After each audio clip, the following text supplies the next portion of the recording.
பசங்க சாப்பிட்டு எப்படியாவது எஸ்கேப் ஆயிடணும்னு பிளான் பண்ணிகிட்ருக்காங்க. அப்போ வந்துட்டு இங்கே பாக்கி வந்துட்டு எப்படி எங்கே இருக்குது உங்கள் வீடு அப்படி இப்படின்னு கேட்க வராங்க. பசங்க அஞ்சலியுமே அவங்க அண்ணனுமே வந்துட்டு மாற்றி மாற்றி எது எதோ சொல்லி ஏமாற்றிடுறாங்க. அடுத்தது அம்முக்கிட்ட கேட்குறாங்க, நீ தானே இருக்கிறதுலே பெரிய பொண்ணு, நீ தான் பொறுப்பாக இருக்கணும் சொல்லுன்ற மாதிரி பாக்கி கேட்க என்ன நடந்துச்சுன்ட்டு அப்புறம் நடந்த எல்லா விஷயத்தையும் சொல்கிறாங்க. அதாவது இவங்க வந்துட்டு சொல்கிறாங்க, நம்பர் சொல்லு அப்படின்னு சொன்னோன்னே ராத்தூரோட நம்பர் சொல்கிறாங்க. ராத்தூருக்கு வந்துட்டு இவங்க ஃபோன் பண்ணுறாங்க. பாக்கி ஃபோன் பண்ணால் ராத்திரி வந்துட்டு ஏதேதோ பேசி ஃபோன் கட் பண்ண பார்க்குறாரு. ஐயோ ஒரு நிமிஷம் இல்லையா, நான் சொல்கிறது கேடு, 4 குழந்தை உங்களோடதா, அதை தான் தேடி உங்கள்கிட்ட ஒப்படைக்க தான் கேட்டுட்ருக்கேன், எங்கள் கிட்ட தான் இருக்காங்க அப்படின்னு சொல்ல அதை கேட்டோம். ஐயோ குழந்தைங்க அங்கே இருக்காங்களா, நான் காலையிலேருந்து தேடிட்டு இருக்கேம்மா, நீங்கள் அட்ரஸ் மட்டும் சொல்லுங்கள், உடனே வந்து கூட்டிகிட்டு போயிடுறேன்னு சொல்ல அப்புறம் லொக்கேஷன் அனுப்பிச்சிருக்காங்க. அப்புறம் அவர் வர கரெக்டாக வந்துட்டு அது பாக்கி தான் பார்த்தோன்னா நீயான்னு ஷாக் ஆகிக்கிறாங்க. அப்புறமா ரொம்ப தேங்க்ஸ்மா, குழந்தைங்கள தேடி அவ்வளோ கஷ்டப்பட்டேன் அப்படின்னு சொல்லிட்டு ரொம்ப நன்றிம்மா, நீ நல்லா இருக்கணும்னு சொல்லிவிட்டு அங்கேருந்து பசங்களை கூட்டிகிட்டு வராங்க. பசங்க எல்லாம் கடுப்புலேயே வந்துட்டுருக்காங்க, எவ்வளோ என்னை ஏமாற்றிட்டீங்கன்னு சொல்லிட்டு. ராத்திரும் ஒரு பக்கம் இது பண்ணிட்டுருக்காரு. ஒரு பக்கம் இங்கே அமரேந்தரோட அப்பா அம்மா இவ்வளோ நேரம் ஆகியும் பசங்க வரலையே, நம்ம உடனே சொல்லிடலாம் அமரேந்தர்கிட்டன்னு சொல்கிறதுக்காக போகிறாங்க. கரெக்டாக மனோகரியுமே இதுக்கு மேலே அமரேந்தர்கிட்ட மறைக்கூடாது, பசங்க இல்லைன்றது சொல்லிடலான்னு அவங்களும் ஒரு பக்கம் போகிறாங்க. 2 பேரும் மாறி மாறி நீ சொல்லுன்னு சொல்லிட்டு இருக்கோன்னே என்ன விஷயம் அப்படின்னு சொல்கிறாங்க. கரெக்டாக இவங்க மனோகரி சொல்ல வர கார் வந்து நிற்குது. அப்பாடா பசங்க வந்துட்டாங்க பழகுது, மனோகரி சந்தோஷப்படுறாங்க. பசங்க இறங்குன்னு பார்த்தோன்னே அருந்ததி வந்து ரொம்பவே சந்தோஷப்பட்டு, வாங்கடா எக்ஸிபிஷன் போனீங்களா, நல்லா இருந்துச்சா அது இதுன்னு கேட்டுக்கிட்டே இருக்கிறாங்க. பசங்க பாட்டுக்கு உள்ளே வராங்க. என்னாச்சு எக்ஸிபிஷன் எப்படி இருந்துச்சுன்னு கேட்க அஞ்சலி திருன்னு முழிக்கிறாங்க.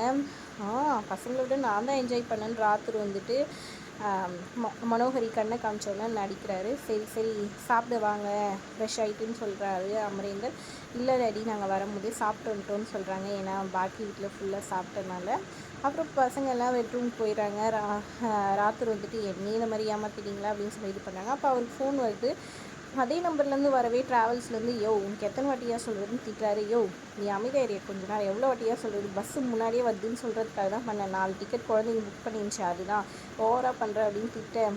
ஓ எப்போ வருவாங்க பசங்கன்னு சொல்லி அவர் கேட்க, அதெல்லாம் வரமாட்டாங்க, வெய் ஃபோனுன்னு வச்சுறாங்க. எனக்கு என் நம்பரே கொடுத்துருக்கீங்களா ட்ராவல்ஸ்லன்னு சொல்ல ஆக்சுவலி வந்து ஆமாம், நீ எப்படியோ வந்துட்டு நாங்கள் காணுன்ற டென்ஷனில் அவரை பேசவே விட மாட்டேன், அந்த நம்பிக்கையில் தான் கொடுத்தேன் அப்படின்ற மாதிரி அஞ்சலி சொல்கிறாங்க. என்ன வச்சு என்ன இது பண்ணிட்டீங்களே அப்படின்னு ராத்திரி கொஞ்சம் ஃபீல் பண்ணுறாரு. ஆனாலும் வெளியே போயிட்டு பசங்க எவ்வளோ நொந்து போயிருந்தா வந்துட்டு யார்கிட்டையும் சொல்லாமல் கொள்ளாமல் போகணுன்னு நினச்சிருப்பாங்கன்னு ஃபீல் பண்ணுறாரு. ஒரு பக்கம் மனோகரி அடுத்ததாக வேலைக்காரி கூட சேர்ந்து இன்னொரு விஷயம் பண்ணுறாங்க, பிளான் பண்ணாங்க. என்னையும் இவ்வளோ தூரம் இன்றைக்கி படப்படக்க வச்சுட்டாங்க, இந்த பசங்களை ஹாஸ்டலில் சேர்க்கணும். அடுத்த கட்டமாக என்ன பண்ணணுன்னா டைமுக்கு வந்துட்டு அமரேந்தருக்கு எந்திரிக்கலைன்னா கோவம் வந்துடும். அதனால் நாளைக்கு அலாரம் செட் பண்ணாலும் ஆஃப் பண்ண விட்டுட்டு அந்த பசங்க லேட்டாக எந்திரிக்கிற வச்சு ஸ்கூலுக்கு லேட் பண்ண வச்சுட்டு நான் அவனுக்கு கோவப்பட வச்சு இவங்க ஹாஸ்டலில் சேர்த்து விட வைக்கிறேன் பாரு பிளான் பண்ணி அப்படின்ற மாதிரி அடுத்த கட்டமாக பிளானை போட்டுடுறாங்க.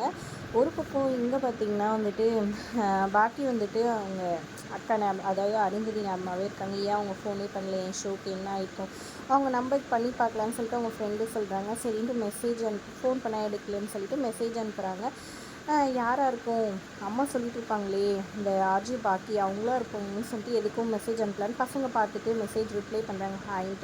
ஹாய்க்கா எப்படி இருக்கீங்கன்னு சொல்லி கேட்குறாங்க. அக்காவா, ஓ அம்மா இது பண்ணனால அக்கான்னு சொல்கிறாங்க போல இருக்குன்னு சொல்லிட்டு பசங்க இது பண்ணுறாங்க. கரெக்டாக சரி நம்ம காலே பண்ணிடலான்னு பசங்க வந்து பாக்கி கால் பண்ணுறாங்க. பாக்கி வந்துட்டு ஹலோ அக்கா எப்படி இருக்கீங்கன்னு சொல்லி கேட்க டிஃபன் வந்துட்டு ஹலோ அப்படின்னு சொல்லிட்டு என்னடா இது அக்காக்கா பதில் யாரோ பேசுகிறாங்கன்னு பாக்கி யோசிக்க கரெக்டாக அவங்க அப்பா வந்துட்டாருன்னு சொல்லிட்டு அப்படியே இது பண்ணி டேபிள் மேலே வச்சுறாங்க. கட் பண்ணி திரும்பவும் பாக்கி கால் பண்ணேன்.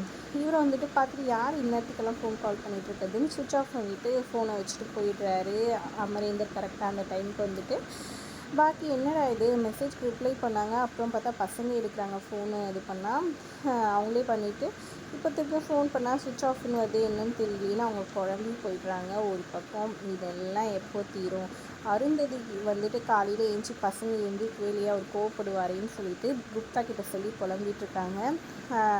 இங்கே மனோகரி எதிர்பார்த்த மாதிரி பிளானிங் பண்ணி குழந்தைங்கள மாட்டி விடுவாராங்களா அமரேந்தர்கிட்ட என்ன ஏதுன்றதை பொறுத்திருந்து பார்க்கலாம். வீடியோ பிடிச்சிருந்தா லைக் பண்ணிக்கோங்க.